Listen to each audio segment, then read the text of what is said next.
Hey people, it's another preseason chat. Today, I just wanted to get something off my chest. Yeah?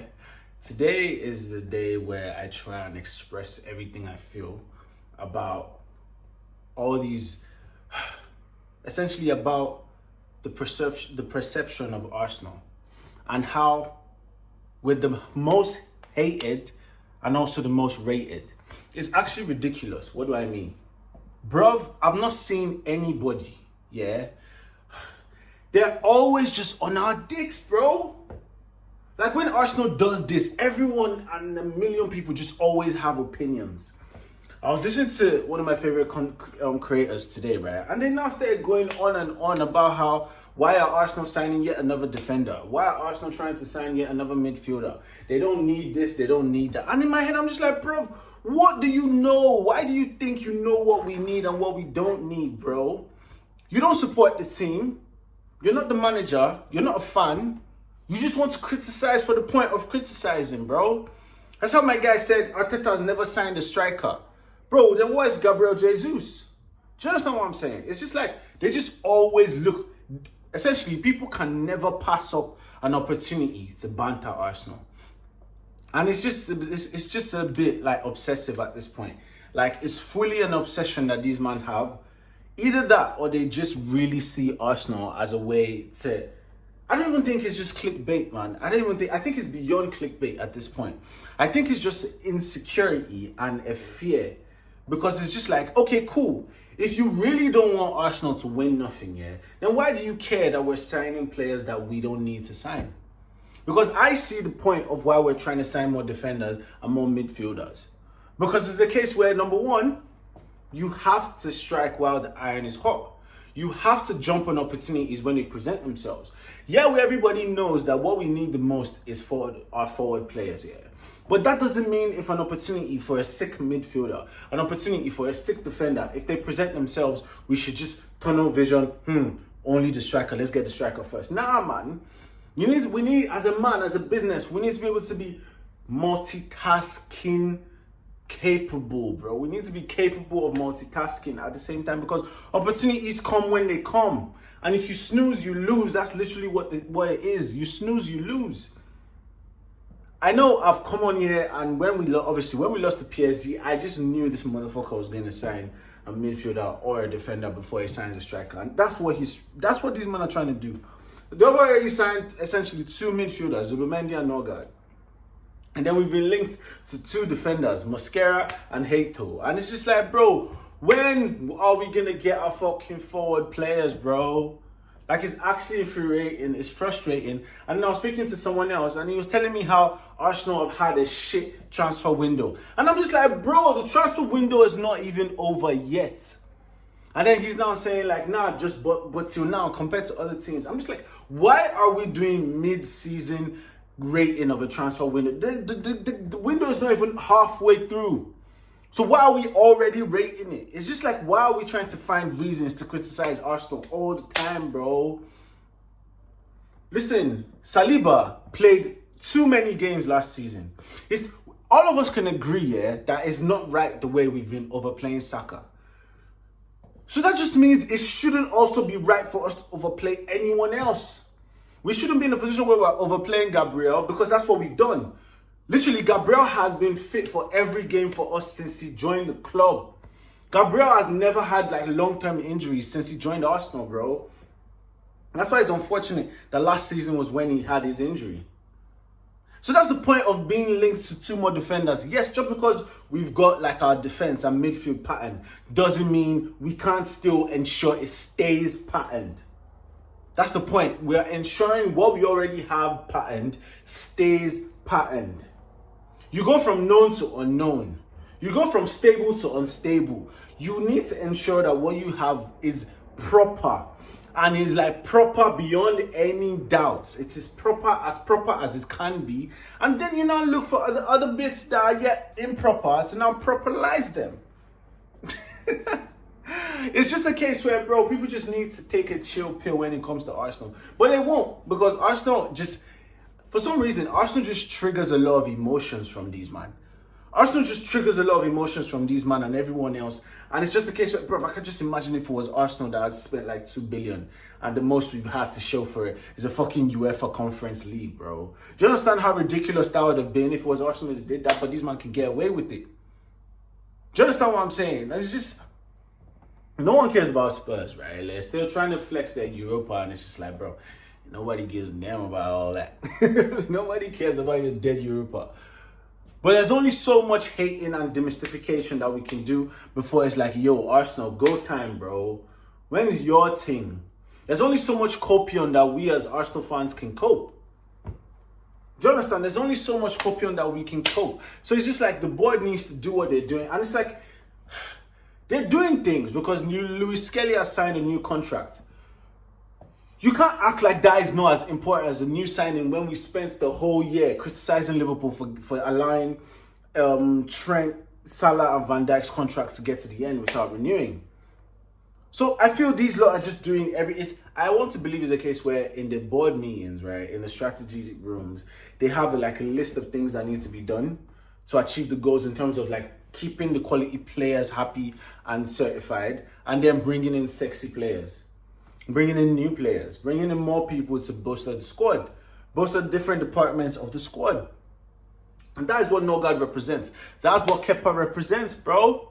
That's what all these men represent. So we just need to understand, because number one, as I've said before, we ain't got a choice, bro. We don't have any choice. We're stuck with Arteta. He's not going anywhere. These men are not sacking him. Because in reality, yeah, what is this? This is the point of armpits, right? This is the point of lifting trophies. We're literally here, bro. So if you say sack him, then you're scraping this progress. Because the truth is, every manager essentially starts here at the bottom. When you come in, you're starting at the bottom. So it's your job to now build back up. And in these man's head, they've seen that he's already built a momentum and he's already built stride and he's already on his way. So why are we stopping? Because every single year there's been progress. This is what I'm saying. The progress has been obvious. Every single year we make progress, and it's just a matter of time. If we keep creeping, we'll get there. And how beautiful would it be if we win the Champions League before the Premier League? How beautiful would it be? So about the fans, man, see, okay, let's now, since everyone likes to analyze what Arsenal's doing, let's analyze what the rest of these men are doing. Oh, we start from the top, right? Liverpool, then. To be fair, it's quite badass that these lot, one Negro gone, replaced with another Negro. Trent gone, you Frimpong in. So it's like he never left. And then while you still have Robertson, who's fading away, you bring in Kirkes. So in that position, they've got Kirkes, they've got Tsimikas, and then they've got Robertson. They're calm in that position. In the right back, they've got fucking Frimpong, and then they've got Conor Bradley, and I guess they've got Joe Gomez.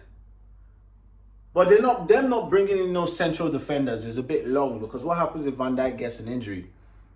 Or if Konate gets an injury? But that's not my problem, right? That's not my business. Midfield, who they bring in? They brought in Wirtz for like 135, some stupid ass amount. And it's like, that's calm. That's calm. Because in reality, yeah, like, in reality, I guess Coutinho, Dembele, and Griezmann in Barcelona. It's looking like a pattern, right? It's only when Barcelona buy 100 plus players that they flop. Because where else have 100 plus players flopped? 100 million plus players don't be flopping anywhere else apart from Barcelona, as far as I can tell.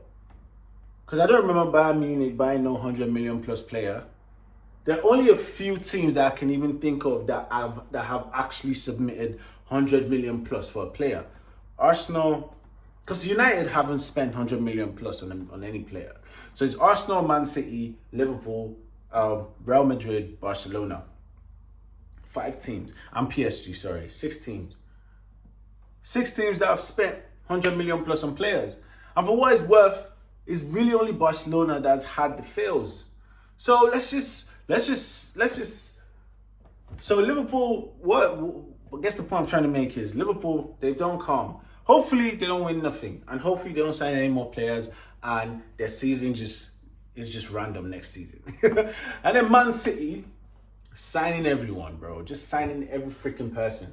Hopefully that's the end of their signing, and they're not signing anyone else. You know, I imagine people like Marmoush next season, he'll really be a madness, man. I just hope that Pep makes them all play in systems that limit them, and they don't end up doing so good. I pray and hope that Pep's team next season is still shit. Hopefully. Who else has done some stuff? United, bro. Nobody. The thing is, as much as we want to imagine we don't care about United, right? Because they finished 15th. What is worth, when a new season starts, everyone starts from ground zero. Everyone starts from the same point. So if they're bringing down the Cunha and Mbeumo, fair enough, man. I wish we had Mbeumo. But hey, it is what it is. What can I say? Cunha, I'm not so impressed, because every time I see him, all I ever see him doing is just laying shots off. So he's a sharpshooter, fair enough. But bruv, if United play in a way where you imagine you want them to play, people aren't going to be giving you all that space to be sharpshooting, bro. So it is what it is. We'll see what happens with him. And then Chelsea with Delap that they signed, hopefully he flops. Hopefully the number 9 shirt in Chelsea is cursed and he gets that curse as well.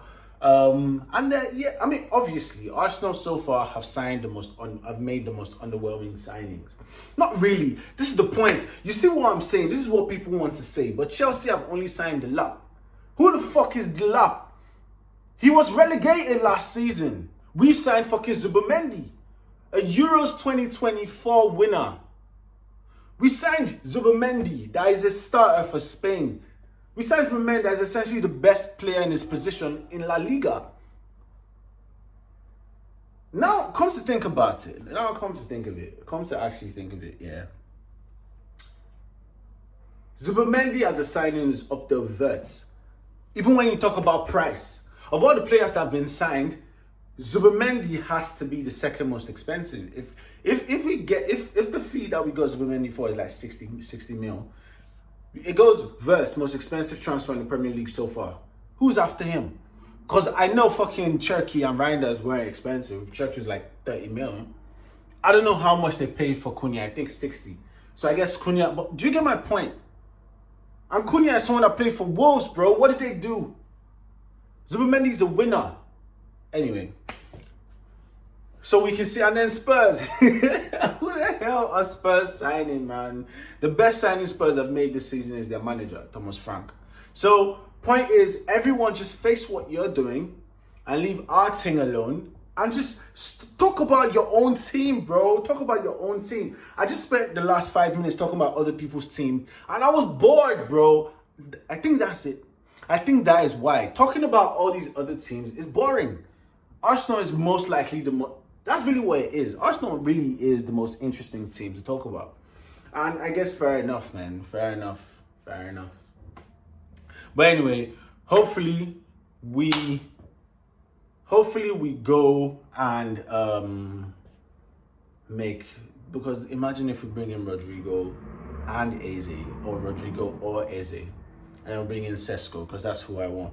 If there's no other strikers to get, if amongst all the strikers that are available, Sesko as well. Obviously, Osimhen, I have no reason why no one's trying to sign Osimhen. I don't know why. I didn't want to start to think about why, because it would piss me off. And I don't know, and I don't have enough information, right?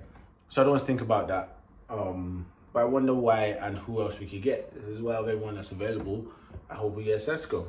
You know, because in the end, Havertz is still going to be starting, bro. Like, no one's going to come in and take Havertz's place. The point is depth. And if Lewis Skelly, who was like, 19, was able to come into the team and make his mark and become like a focal point in the team, there's no reason why if Sesko age, that just means, my point is age doesn't matter. Sesko can come into the team, play 1 game, 2 games, 3 games, and then cement himself in this team. It's not impossible, all right? So let's just keep seeing what's going on. Pre-season chat. All these men need to stop fucking talking about Arsenal too much, but they probably can't stop because Arsenal is always the biggest news, man. So it just is what it is. Catch you guys in the next one. Please like, comment, subscribe, and and drop your channels in the chat or subscribe to your thing. I'll like your videos and let's grow together, man. Peace.